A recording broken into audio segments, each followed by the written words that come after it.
a podcast by Vision Point Marketing. Thank you for joining us at Vision Point Marketing as we present Rock Enroll, our higher education marketing podcast.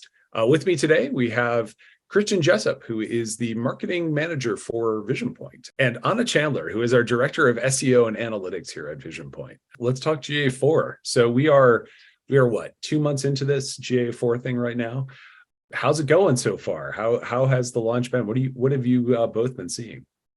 What I've seen is that I think we made it through the launch push really successfully. A lot of higher education companies jumped on board, right? We got GA4 covered. I haven't seen any terrifying news stories of people completely lost in the dark and no longer have an account, which is a huge success. At the same time, I haven't seen an enormous embrace of the platform either. So I think everyone got to the point where like, okay, we created the account, we did what Google told us to do, now what? And there's not really a clear answer for that, now what? And so that's what I've been trying to actually help people out with, is just learning what the new platform looks like and what it does, because it is so different from universal analytics. I worked in UA for close to a decade, and so I felt pretty comfortable with it. I feel like if you asked me a question, I would either know the answer right away or I would know where to go to find out. And I don't have that level of comfort and familiarity with GA4, of course, right? It's been 2 months. How could I? But not only do I not know it as well, I also don't know where to go to find the answers as well, because it's so new for so many people and it's so constantly changing that we don't have clear answers to every single question yet.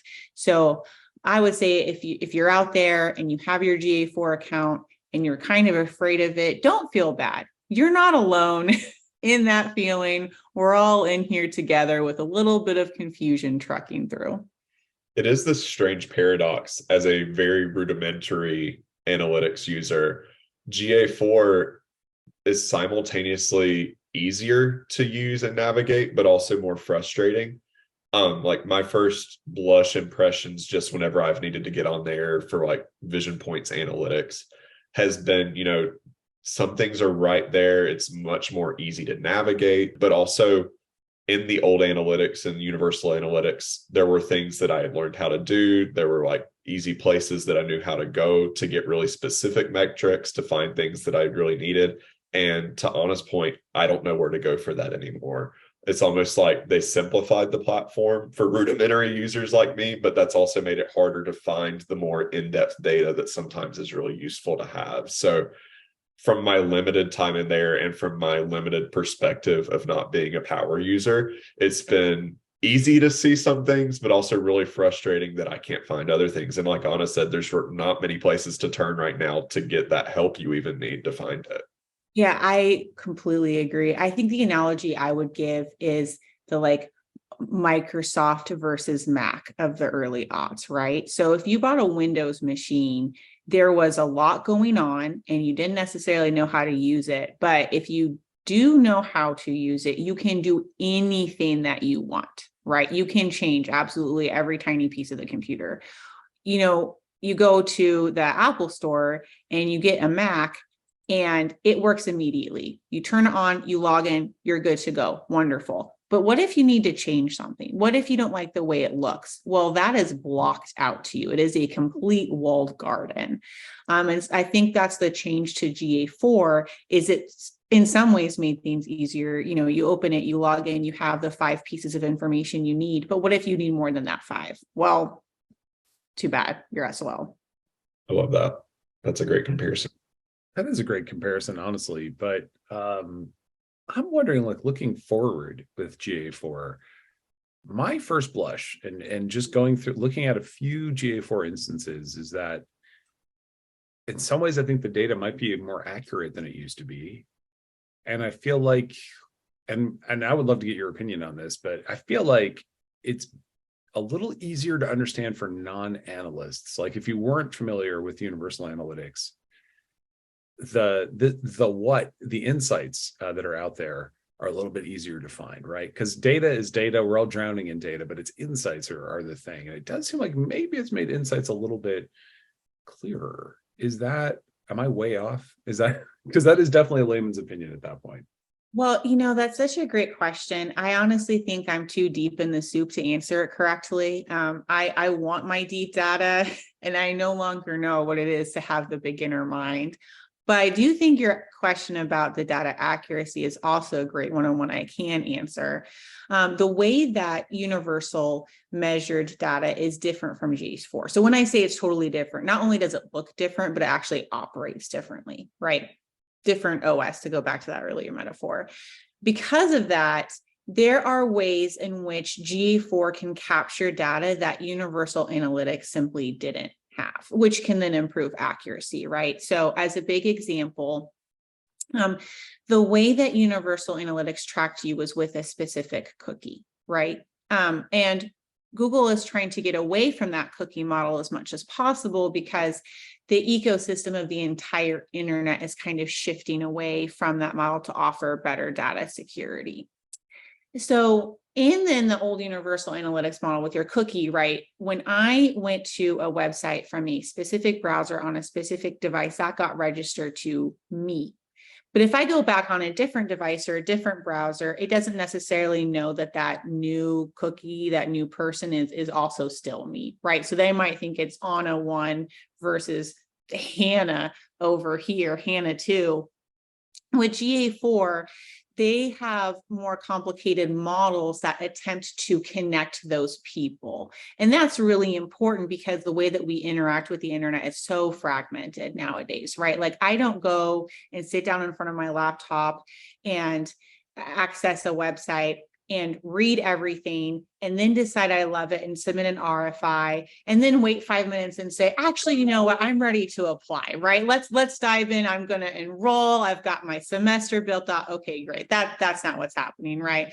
I am on Instagram on my phone. I'm looking at the website. I'm watching a YouTube video. I'm chatting with peers. It takes me months of research and a lot of interaction to finally decide that I'm ready to submit an RFI or apply. And because of that, if you have been tracking all that data and you think that those 10 touch points were 10 different people, yikes, right? If you know it's one person, now you can accurately model, here's where the person was, here's what they did, here's what we need to invest in, right? Instagram was fantastic for brand awareness, but you know what? That YouTube content, it didn't really pay off for like a cost per enrolled student. They watched it, but it wasn't really that informative. The website content though, gosh, that was huge. We really need to improve our program pages, etc. So GA4 can better model that's that one person and hopefully give you better data.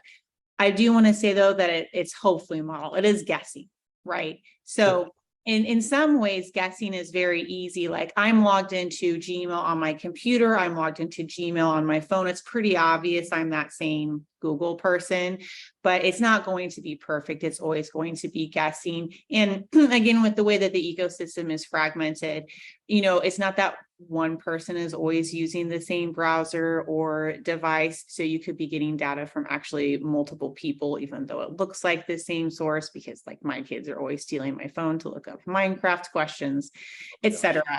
Talking about my Spotify algorithm sometime. Yeah, exactly. Right. They ruin it. So you have to take that into account. But at the end of the day, I do think that we can trust those user numbers for GA4 better than we could for UA. That's fascinating to hear because from my experience, I noticed that shift. I was building my first report whenever GA4, the switch had officially happened, and I noticed that the data of users by state was drastically different. There were users previously in Universal Analytics that I had seen in states that weren't even in the top 5 anymore in the switch to GA4. And at first I was a little confused by that, but I think hearing your explanation and after I'd researched a little bit as well, it's interesting to see how GA4 is actually taking a completely new approach to how it's identifying those users. So that explains a difference in that report data that I've been seeing after the switch. It's so powerful that Google actually thresholds your data for it. So there may be an instance where you're logging into GA4 and you want to see some data. Maybe you want to know what social media platforms paid off for these RFI forms, for example. So you go into your event report, you pull up your RFI form data, you apply that source medium to see where's the source of the person, right? And it says nothing. It gives you zero data. It blanks it out.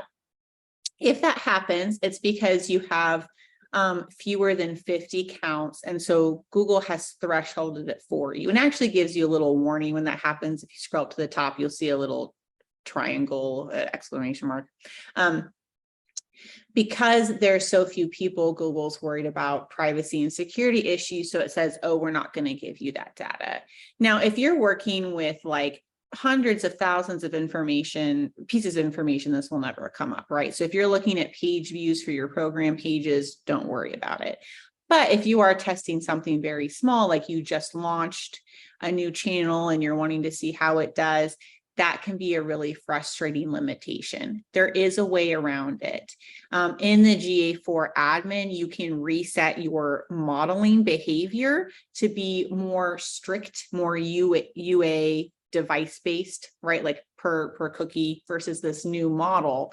And that way it'll give you all of the information back. Again, now it's device, so it might not be perfect. That might be one person on two different devices, but at least you have the data, which is better than nothing, which is one of those, I think, frustrating quirks of GA4 that the platform doesn't really make clear. It doesn't tell you that when you log in, when you don't see the data, right? You have to know about this one specific report really buried in the admin. And so it's that kind of information I've been trying to give people for like GA4 walkthrough so that they can navigate these type of changes. Which, speaking of, we actually have a GA4 walkthrough coming up in a couple of weeks. We do. It's pretty exciting. Hopefully, like I said, able to offer more of those in the future. So, well, if you'd like to keep the conversation going, we are on all the socials and can be found just by searching on Vision Point Marketing. We can also be found at visionpointmarketing.com and shoot us an email, info@visionpointmarketing.com. So once again, I'm Dana Cruikshank from Vision Point Marketing. Thank you for joining us for today's installment of Rock and Roll.